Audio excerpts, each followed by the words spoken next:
Welcome to the Ricky Matthews Show from the Citizens Bank Studio. I want to tell you how much I appreciate you joining us today. Not just the listeners on the Mississippi Gulf Coast, but in the Jackson metro area, as well as the Mississippi Delta. It's Thursdays on this show, so we have an expanded audience. And I enjoy celebrating all the wonderful people who are working so hard in the trenches to make Mississippi such a great place to live, work, and play. Now, look, my guest today is someone I've been really looking forward to spending some time with. Our paths have crossed more than once along the way. As when I was publisher of the Sun Herald, we published a business journal. We published a lifestyle magazine. Our friend Dave Dennis, who once ran for governor, incidentally, introduced us, and we were able to, communicate via email with one another. We always said we'll get to know each other somewhere along the way, not knowing that later in our lives our paths would cross, because he was a commissioner of the Department of Wildlife, Fisheries, and Parks, and over some time, I've gotten to know this guy pretty well. Now he's grew up in a small town in the Mississippi Delta. He loves the Mississippi Delta, and one of the reasons why I've been looking forward to having Scott Coopwood on this show is to tell not only his life story, but his incredible DNA connection to the Mississippi Delta. I get it because I spend a lot of time up there myself, but I'm looking forward to hearing from his perspective why he loves it so much. Without any further ado, I want to introduce publisher and musician and community leader Scott Coopwood. How you doing, Scott? I'm doing well, Ricky. Thank you for inviting me. I've been waiting for an invitation from you for a long time, so thank you for inviting me. It's good to have you here. So where are you sitting right now? I'm in my office here in Cleveland, Mississippi, and right downtown Cleveland across from the courthouse. Okay, so look, we're going to come back to all your publications and what you do today, but why don't you give people a sense of what your business interests are at the moment, and then we're going to take a step back and talk about your, just kind of retrace your steps. Okay. Well, I own the newspaper here in Cleveland, the Bolivar Bullet. And then, in fact, this is my 37th year in publishing in general. I actually started out my career in Jackson, Mississippi after Ole Miss, and wanted to come back home, and they didn't have a business journal here, which I'd been publishing one down in Jackson. So I started the Delta Business Journal in 1998. And then in 2003, we started a lifestyle magazine called Delta Magazine. And then from there, we started another publication called Delta Ag Journal, and we have another magazine called The Welcome Guide here. And then we published 3 newsletters. One is a product of our Bolivar Bullet newspaper, and it's a daily e-newsletter sent out to 7,000 people every morning here in Bolivar County. And we've been doing that actually long before we had the newspaper, and goes to at 11 o'clock in the morning. And then we have something called The Edit that goes out once a week. That's a product of Delta Magazine. And then my wife, Cindy, who is over Delta Magazine, she just started a new e-newsletter called the Delta Kitchen, and it's about cooking and different things like that. And that's a subscription-based e-newsletter. The rest of them are free, and it's incredible how many people are signing up already for that. So, we're involved in a whole lot on a whole nother corporation. I own an advertising firm, and it's not as large as it once was, and that's on purpose. And, our heart really is in publishing. And so that's in a nutshell what we do up here. Well, as you know, I know your world extremely well, having been a former publisher myself. Yeah. And then having been involved in some very significant digital media efforts later in my career. Yeah. But I admire what you've done, because, let's just take it kind of one at a time. The Business Journal is terrific. The newspaper, you're kind of bucking the trend on the newspaper. And I have to tell you, Delta Magazine is one of the finest lifestyle magazines in the state of Mississippi. You have to be super proud of that. Very proud of it. It's sort of our flagship. I started that. I was out selling ads for Delta Business Journal. And I remember that I was trying to sell some ads to a dress shop here in Cleveland. And the women said, "Oh, we love you so much, but you're not reaching the audience we need." That was the 4th or 5th time I'd heard that from people. So I said, by golly, I'm going to start a magazine that'll mainly reach women, of which I can get those ad dollars in Delta Magazine. And of course, I had no idea it would blow up like it has, It is incredible. I mean, for people who have not seen it, you need to look it up, do a search on Delta Magazine. but it is a terrific lifestyle magazine that brings into focus, you know, all that's great about Mississippi. Now, look, you've become sort of a Delta expert over all these years, but one of the things that I really enjoy talking about is the relationship between the cultural scene of the Delta and how it is impacted, especially on the music scene, but it goes beyond that, as you pointed out, food and some of the best authors. And I mean, we could really zero in on all that, but think about just on the music scene, in and of itself, the way it's impacted the world, literally the world's music scene. Right. It's incredible. It really is. And you happen to be a musician on top of all of this. Yeah. You know, when I was a child, my mother's side of the family were artists and played pianos and organs and all that, and Daddy's side were not. So, you know, I guess I inherited Mama's side, and when I was a child, she made me take piano and organ lessons, which I hated with a passion. So I stopped doing that at about 13, and then at 16, I picked up a guitar, and thank goodness for my background in music, because the piano and organ, because I can read music, and that helped me, you know. And, you know, the one funny thing about that is that when I was growing up here, yeah, we had musicians and all that, but the blues thing had taken place, of course, 50 years before. And we grew up around it and really didn't know a lot about it, didn't really care much about it. You know, it sort of all started in the early 90s when the world just started discovering the blues and people started coming here. So now you can throw a rock here in the Mississippi Delta and hit a musician. They're everywhere. And Clarksdale would be the epicenter of all of it, you know. So it's been really fun to see people really appreciate our area and come to it and soak up our sights and sounds. You know, I mean, again, Mississippi is the birthplace of American music. You think the king of rock and roll is from here. You've got the father of country music and the king of blues. And, you know, I really, as it relates to Robert Johnson, I really became a bit enamored with his story. I wanted to understand it more. And for people who haven't heard or studied Robert Johnson, I would really encourage you to go watch. There's a terrific Netflix documentary on him and his relatively short life. They say that he was the first member of the 27 Club with Kurt Cobain and others. But you know, I think he only recorded 29 songs in his life. And I wasn't discovered to so many years later. Amazing story. I was real lucky to know two people that knew him: a guy named Robert Lockwood Jr. and another blues guy named Henry Townsend.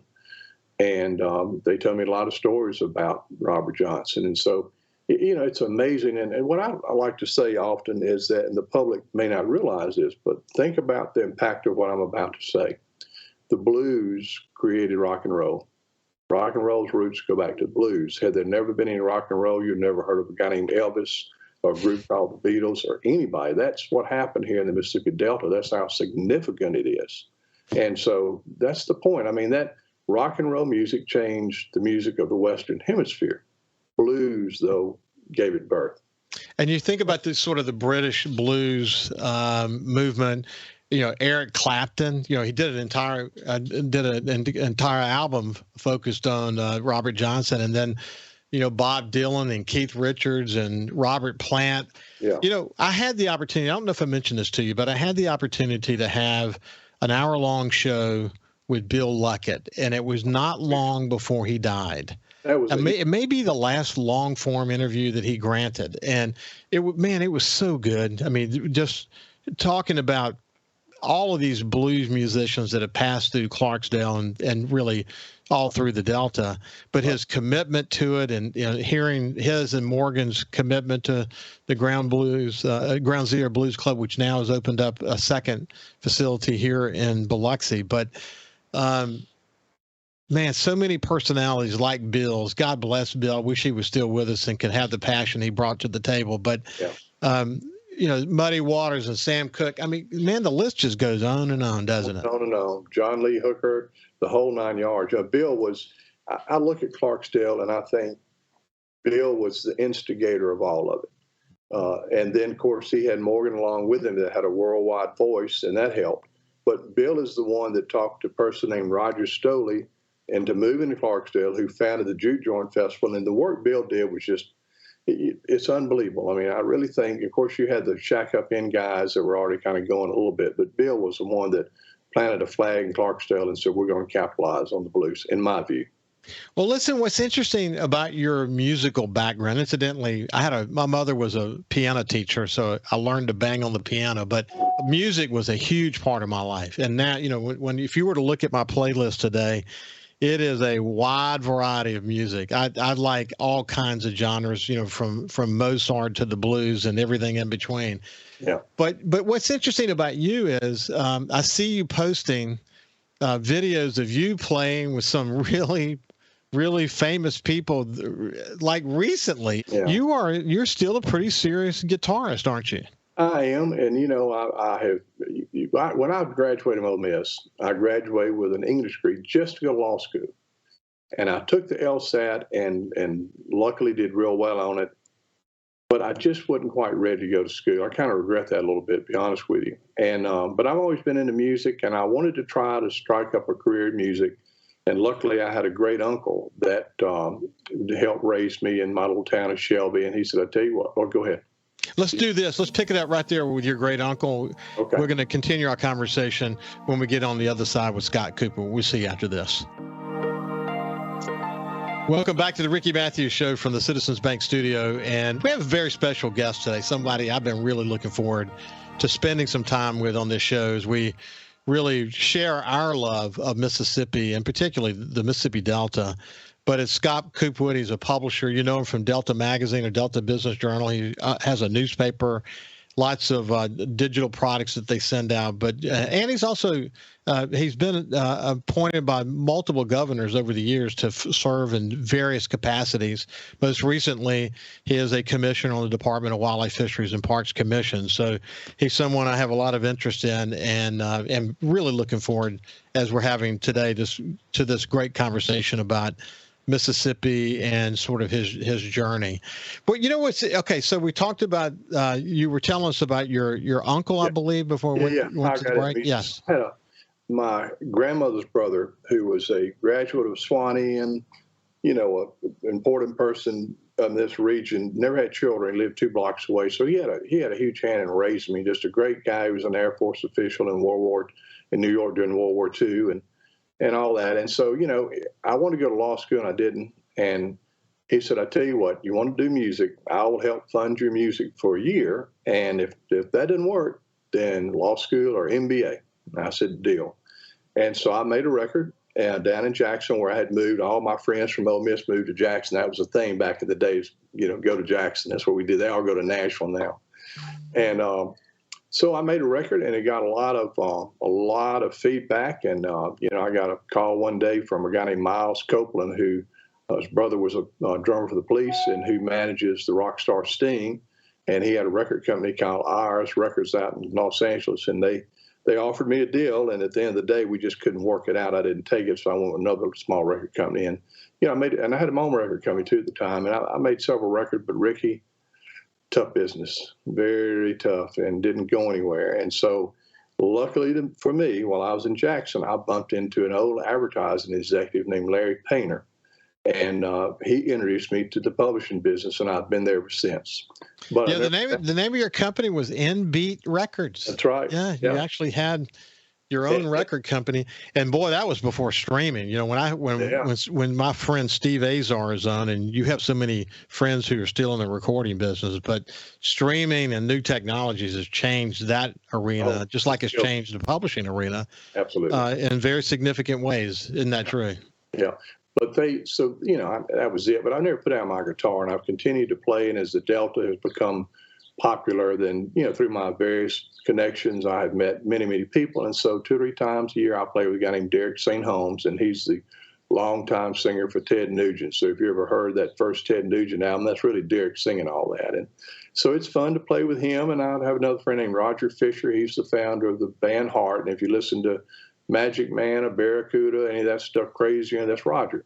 And Ed King, who was one of the founders of Leonard Skinner, wrote Sweet Home Alabama, he was a really close friend. In fact, when he died, that family asked me to be the spokesperson for their family when he died. So I've been real lucky. I could go on and on and on, and to know these guys. But they want to come here to soak it all up. And so we do, and we play blues when they're here and all that. So it's exciting and a lot of fun. They've all become real good friends. So I didn't make it, but I lived through them vicariously. So well, it's interesting that you've had success and you've been able to keep that sort of connection with your music. Yeah. One of the things I enjoy about Steve Azar is, just hearing his passion for what he's doing. I'm so glad that he got an opportunity to write the new state song in One Mississippi, and that he continues to be this great ambassador for the state. But he has this wonderful guitar collection, and you sent me a picture showing your guitar collection. You're pretty serious about it, aren't you? Yeah, it's kind of ridiculous, to tell you the truth, but Steve is, he's one of our great artists here, and we're all so proud of him. He does so much, and we're all just brings us great publicity, and just a great singer-songwriter in general, just a great guy. Yeah, and he's working with some artists these days, and that's right. Like Delta State, that wonderful recording studio they have there. I'm sure you're very familiar with it, but yeah, we're lucky, man. There's so much going on. When you think about the Mississippi Delta these days, what do you think about? Ricky, we are totally based in agriculture, everybody knows, and we have the most fertile soil on earth. And so agriculture will always be great here. But the truth is we are losing population across the Delta. And in my county alone, from 2010 to 2020, we lost 5,500 people. And that's a big lick, for a small area. So that concerns me and a lot of others here. What is our future? And I think it's yet to be determined. We have a lot of challenges. And but for those of us that have been here a while and our roots are very deep, then we'll be here regardless, and try to support it and build it and keep it going, but we have a lot of challenges, unfortunately. Yeah. A friend of mine said to me, he said, I would think it was in the frame of around 2008, 2009, when we were going through sort of an economic challenge in America. And I mentioned something to him about it. And he said, we've always been in a depression. That's the way he talked about it. He said, we never got out of the depression. That's somewhat. So it depends on what your perspective is, how you would view it. I mean, obviously there's been farmers, we talk on the coast a lot, and we'll talk about your coast connection here shortly, but we talk on the coast a lot about being resilient from hurricanes and all the challenges we've had along the way. But boy, the Mississippi Delta, they know about challenge. I mean, you, as a farmer and as anyone who is connected to the farming economy, from one flood or one drought away from having some big time challenges. That's just the nature of the business there, isn't it? It's roll the dice. And we've had our farmers have had the past 3 or 4 years have been really good. I'm not sure what this year's going to bring, and I'm not sure they know yet. But, it's a challenge. The whole thing's a challenge. I mean, but the agriculture is the Delta, and the Delta is agriculture, and all the rest of us are just circling around it. But that's the main thing. Well, it looks like last year was going to be the dry year, and so far it looks like this year might be the wet year. So it will be very interesting. What the Delta farming situation tends to follow whether there's going to be an active hurricane season or not. It looks like we're going to have an active hurricane season, so they tend to crisscross somewhere north of the coast, and as a result, the Delta might get a little more rain here and there from time to time. But so far, so good for the farmers. They've gotten good rain. I talked to my friends at the Dunn farm just earlier, the last couple of days actually, and they're starting to lay some pipe down and do some irrigating. Up north, they have not had as much rain as we've had down in the south. But you're starting to see a lot of pipe getting laid across the Delta, aren't you? That's right. The crops are looking good already, though. If you ride around the Delta, they're up and going, and everything's really green. And so we're all keeping our fingers crossed, because, even my business is affected. The farmers have a bad year, then our advertising is down. It's amazing to see all that, but we watch it, and it trends that way. Yeah, I know it does. Okay, so when did you have talk to me about your Gulf Coast connection? Yeah, okay.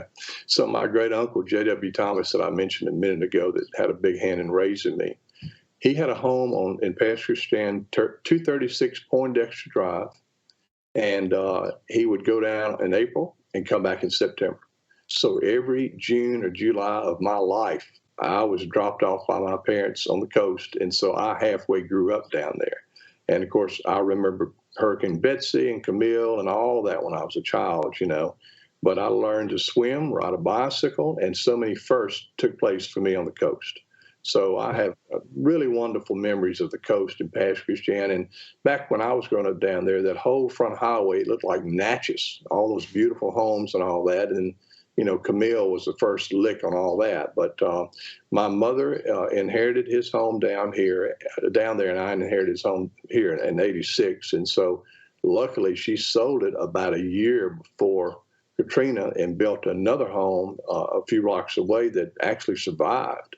But it totally devastated our old home down there, just totally devastated. And it survived Camille and Betsy, but Katrina leveled it. There was a concrete slab left. And we drove down there a year later and took a look, and it was just heartbreaking to see all that.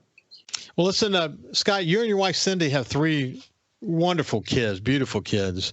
Tell me about your family. Well, we have an oldest son, Thomas Coopwood, that owns his own business in Oxford, Mississippi, and does real well. And then middle son, Jordan Coopwood, he went to Ole Miss. Thomas went to state, graduated from Mississippi State, and Jordan graduated from undergraduate Ole Miss, and then got an MBA at Millsaps, and worked up in Washington for a number of years for our senator, Cindy Hyde-Smith, and then came home and was with a lobbying firm in Jackson. And then daughter, Travis Coopwood, just graduated from Ole Miss and will now move to Nashville, where she'll work for a public relations firm in Franklin.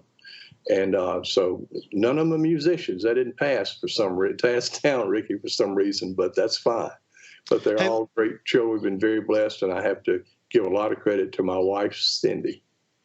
Well, she's a beautiful woman, and you guys have done a great job. Incidentally, I love the name Travis for a daughter. Yeah. And Franklin, Tennessee, when I was in college, we broke down near there, and it was an we were there just long enough to get the car fixed. But I remember about Franklin, downtown Franklin, how beautiful it was. It's like Oxford, Mississippi on steroids. It is. It is a very special place. Hey, when we come back on the other side, we'll continue our conversation with Scott Coopwood. We'll see you after this. Welcome back to the Ricky Matthews Show from the Citizens Bank studio. I have my friend Scott Coopwood, who's a publisher in the Mississippi Delta. He's a musician. He's a community leader. What's interesting, Scott, publishers as a general rule, not all of them, but I would say as a general rule, tend to be very active in the community. I mean, most of the ones that whether it be Knight Ridder or McClatchy or later in my career with Advanced Condé Nast, publishers just were active. And I got mine from Roland Weeks, the former publisher of the Sun Herald, who said that a publisher wears 3 hats. The first hat is the First Amendment obligation. It's the journalistic piece, which is obviously very important. The second hat is that of a CEO. So you have the fiduciary responsibilities of running and guaranteeing a successful business so that you can practice your journalism. And the third is a community leader. And Roland always preached hard. And if you were to go look, I'm looking at the list of things that you've been involved with. If you were to look at my list, you would find an equally comprehensive list. He always believed that to be a better publisher, you had to be engaged in the community, because then you knew sort of what was going on in the trenches, and it made you more understanding, more empathetic, and more able to really sort of comprehend the kind of efforts that you wanted to be locked onto as a publisher. And he would say they were often in conflict, that the fiduciary responsibility and the journalistic piece and the community piece, that those hats are going to be in conflict with one another, and sort of living with that conflict is what's going to separate you from the okay publishers and the really good publishers. So I got mine from Roland. Where did you get yours from? Because you have been incredibly active in the community for a long, long time. Well, my grandfather that I'm named after, Scott Morrison, he was the mayor of our hometown for 41 years. And so as a child, all the major state leaders, Eastland, Stennis, they all came through and had lunch with him at his table. And sometimes I was there as a child to hear those conversations. And, of course, they got paid $1 a year, maybe even not that. But he helped bring corporations to Shelby. He helped pave the streets. He did a lot of that. So I grew up watching that sort of community involvement with my grandfather. And he died when I was 13, but I spent a lot of time with him when I was a child. And then my great uncle, I've mentioned now a couple of times, he was a community leader as well. So automatically, before I got in publishing, I guess it was in our family to help build and help support and all those things in any community. And then I have to give credit to a guy that's no longer with us named Ed Kosman from here in Cleveland. Ed was a big community leader. When I started my business here, he said, now, I want you to give and I want you to participate. He said, they will help you in many ways. And so maybe Ed had a lot to do with that too, and I've just always felt a need to support the Delta and participate, even the blues stuff. I mean, I love playing blues, but really I'm a rock guy. But, if we're going to promote this blues deal in the Delta and bring people here, all of us have to tithe, so to speak, to it. And so that's mine. But I don't know. I guess, Ricky, I grew up with it, I guess. I never thought about it. Yeah, as you were talking, certainly in my later career, Roland was a big influence on me. My mother was super active; she was in the real estate business. My dad was a home builder. Mm-hmm. He died unfortunately in 1979, and when he died, he had 9 houses going, and all of them he was managing them all from his head. He didn't write anything down. It was quite a thing to unravel after he passed away. But my mother was a broker in the real estate business for most of my life and very, very active in the community. So I guess to some extent it was in my DNA. And then, of course, Roland cultivated it and helped me understand why it was an obligation that we had to give back to the community, So and the more you do it, the more you want to do it. And of course, you had a good mentor in him. I'm real familiar with that name. But, Ricky, I've had a lot of – my parents split when I was 15. And really, I lived on my own from 15 till the time I was 28 when I got married. And I had this great uncle a couple of blocks from me that helped me and all that. And I did see my father and, here and there. But I don't know. I just always wanted to participate. And I just, had a lot of mentors along the way. And I don't think you're ever too old to have a mentor. I mean, I have several right now that when I have issues, I'll say, what do you think I ought to do about this? Or what would you do about that? And I don't know, maybe I'm a mentor to several people here now. I don't know. But, just kind of, if you're going to be a part of growing Mississippi anywhere, you've got to put forth the effort to make that happen. You just can't sit back and just hope others do it. I mean, you've got to take charge and run with it. Hey, you kind of busted right through that, but let's focus for a second. To be 15 years old in that situation, I bet you look back on it even today and say, man, did I overcome some challenges? Yeah. My parents got a divorce and my mother moved up north and my father moved to Clarksville, 21 miles away. And they left me in the family home. But in that year they got divorced, that fall, they more or less said, you got to make a decision where you're going. And I behaved myself and I didn't mess up. And January came, they didn't say anything. Spring came, they didn't say anything, and they just more or less let me go. And my father's business was 300 yards from my house, so I would see him every day. But after 5, I was on my own. I look back, and it was a total recipe for disaster, totally.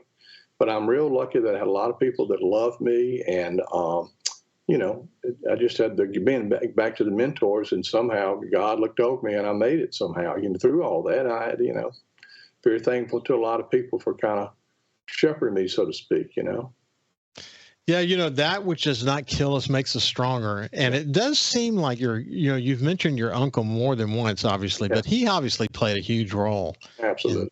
Yeah. He did. Yeah, you're lucky that you have family members that kind of stepped in for you. So you go to high school, you're going off to Ole Miss. Yeah. And you found yourself. Yeah. Well, that's still up for debate even now. But I've always been a worker. And, I've never worked for somebody in my life. I've always done my own thing. And, I'm a self-starter, thank goodness. And, I don't do well with downtime. Many people say, when are you going to retire? But, Ricky, I think I would be depressed if I retired. I don't know what I would do. I mean, I can sit on a deer stand and in 20 minutes, all of a sudden I'm furious about something that didn't happen at work, or did they do this, or are they doing that? So it's good for me to have a pretty busy schedule every day. So, I guess that's sort of in me in some way, Well, listen, when I retired in 2016, I gave them a 2-year notice. It took 2 years and 6 months to pull it off. But I remember people like John Hairston and our friend Dave Dennis and others said to me, now what are you going to do? And I said, nothing. I'm going to take a break, and I'm going to enjoy a long break, and I'm going to enjoy retirement and the family and whatever. Then I got the call from SuperTalk, the opportunity to do a show. I laughed out loud when I got the call. Little did I realize the one thing I missed most about being a publisher was being able to connect with the community, being able to make a difference where I could make a difference, but to really, put people like you out there so people can get to know your life stories better. I enjoy that part of being a publisher. And so the one thing I missed the most, I didn't miss the P&L responsibility. I didn't miss all the strategic digital change efforts that I led. I missed the people, and I certainly missed the family that I worked for, the Newhouse family, greatly. Well, the business that you were in, the business I'm in, it's a people deal. And you meet everybody in the world, and it's exciting. I mean, it's not, we have to face it. I mean, the printed world, we're in challenging times, and thank goodness we still make it and move on. But it's challenging, but it's been an exciting career. And, where we are, the Delta, when the Wall Street Journal or New York Times or Fox or CNN, when they start a story, normally they find us and they say, here's what we're working on. What would you suggest? Who should we talk to? Blah, blah, blah, all that. And that's interesting, where I am to be sort of a lightning rod for that and meet those kind of people. Now, listen, I'll tell you, though, this is my read on you and your business. It's that, there is a digital tsunami that's wiping across media in general. I think SuperTalk, for example, has done a great job of becoming a multimedia company. Sure. You can watch the show on SuperTalk TV or podcast platform or any of the social media platforms. Radio is still king, and it's because Steve built this wonderful company that has strategic locations all over the state.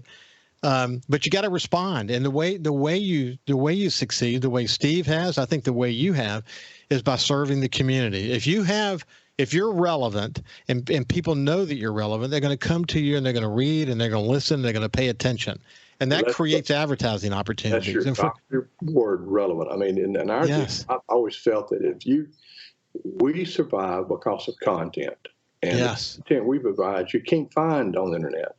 No. And so that's it, is that it's all about content, and then the rest would follow. That's the way I always.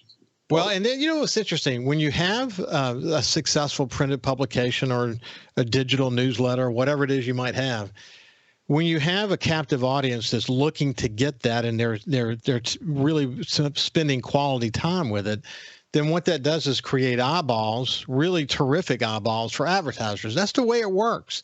And I think small town organizations like yours have a real opportunity to keep that sandbox chiseled out for yourselves, even in the digital age. So listen, when we come back, we'll continue our conversation with Scott Coopwood. We'll see you after this break.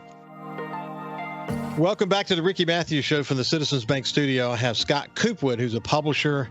You know him from Delta Magazine, Delta Business Journal. He owns a newspaper. He has digital products. He's got an advertising business. He's a really successful dude who cares deeply about Mississippi, and especially the Mississippi Delta, where he's coming to us from. Scott, when you look at the list of things that you've been involved in, one thing that's impressive, that you've been appointed by both Democrat and Republican governors to various responsible positions in the state. Ronnie Musgrove, Haley Barbour, Phil Bryant, and, of course, the current governor, Tate Reeves. Again, it's about, you've got all your things that you're involved in, but but when you're called on to serve, I guess you don't know how to say no. I guess you're probably right about that. My wife thinks I work 1 or 2 days a week for free. All this. Listen, someone later in my career said, one of the most powerful words when you become a CEO is learning how to say no. And probably true. I found just the opposite to be true, that it was impossible to say no. So that was kind of the story for sure. But Listen, you're a current member of the Department of Wildlife, Fisheries, and Parks Commission. I've enjoyed through SuperTalk Outdoors having the opportunity to focus on that organization and the incredible people who've dedicated their lives to conservation and parks and wildlife. I mean, it's got to be a special opportunity to be engaged with that organization. You know, it is, Ricky. When I was asked by Governor Bryant to serve on it, I was actually on the first wave of the Grammy Museum Board up here that we built, and we were out in Los Angeles, and I got a call in meetings with the big Grammy board out there, and I got a call from Phil, and he asked me, and I said, well, Phil, you know, what would I do? And he said, you will probably eat a lot of fried catfish when you serve on that board, you know. But the thing about it's my second appointment. It takes you really several years to learn this, and you still don't know everything. So I was thankful that Tate reappointed me for the second term, because now I kind of felt like I know what was going on. But, you know, it's been exciting. I must say it's very stressful. I mean, you know, we're making decisions that will affect generations, and that's a lot of weight. And we have to analyze everything presented to us before we take a vote. And but it is rewarding because, you know, I hope and pray that we are shaping the future of the outdoors for our children, grandchildren, all that the right way. I hope, you know. Yeah. Listen, what I love about sort of where we are now. By the way, you're going to be incoming chairman. You'll be the next chairman coming in, so I'm excited about that. But it's that, you know, there are always going to be tough issues to face. Sometimes, some years you may have tougher issues to face than others. There's a cadre of important issues you have to face, and that's the point that you're making. That you just don't come in and read a quick white paper and be able to make some tough decisions that affect a lot of people. Yeah. The reality of the Department of Wildlife, Fisheries, and Parks, the outdoor life in Mississippi, it's a multi-billion-dollar industry. I mean, it's often out of sight, out of mind, the work that you guys are involved in. But, man, the weight of what you have to make decisions about is not lost on you. And at the same time, you do understand that it's a multi-billion-dollar industry, and you're very aware of that as well, aren't you?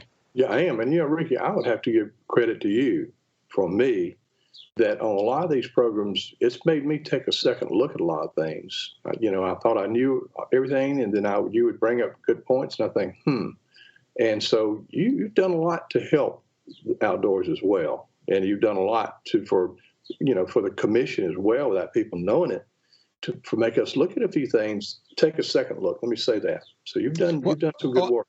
I appreciate you saying that. What to me, okay, first of all, you know, I do the show from the house, so I spend a lot of time in the Delta during hunting season. I fish a lot on the Mississippi Gulf Coast. I look at the outdoors as the single thing that saved me the most when I was growing up. I mean, it saved my life. And as my family has grown, it's kept my family together because we love to do the outdoors together. I feel like I'm in a special place where my years of experience in the media world intersects with my love of the outdoors. And I know there have been some tough chapters along the way, but if you got to be willing. The one thing that I bring to the table is an independent voice. You know, that's the one. SuperTalk gave me an independent voice. And I value that. And I don't fight all the fights that I could fight. That's the reality of it. But the ones that are important, I will. Yeah. And I'm going to do it earnestly. And I'm going to do it with having done my homework. And I don't burn bridges. I mean, that's why people like the Lieutenant Governor, after the Outdoor Stewardship Trust Fund took 2 years to get that done, we went to lunch together and talked about it. And anytime I want him on the show, he'll join me. And the Speaker of the House will be joining me soon. The reality is, when you do it in a way that respects people and stay focused on what's best for Mississippi, you can't lose. And I know that's the same approach that you're taking in and the work that you're doing on the commission as well, isn't it? It is. And, you know, coming in as chairman, I see a lot of things that I would like to change and I would like to do. And you'll be hearing about that pretty soon. Well, I'm looking forward to hearing more about that. But look, we're out of time for today. But we will come back together again and do another show just focused on the music scene of the Mississippi Delta. I would love to have a deep conversation with you about that. But until then, it's been a pleasure introducing you to the audience, Scott Coopwood. Thank you so much, Ricky. I appreciate you having me on. And sometimes, as you see, I'm super sunburned. come up here and I'm going to take you airhead hunting. I love to do that. That's a lot of fun. Hey, listen, it's been a pleasure. Listen, have a great day, and we'll see you tomorrow. See you later.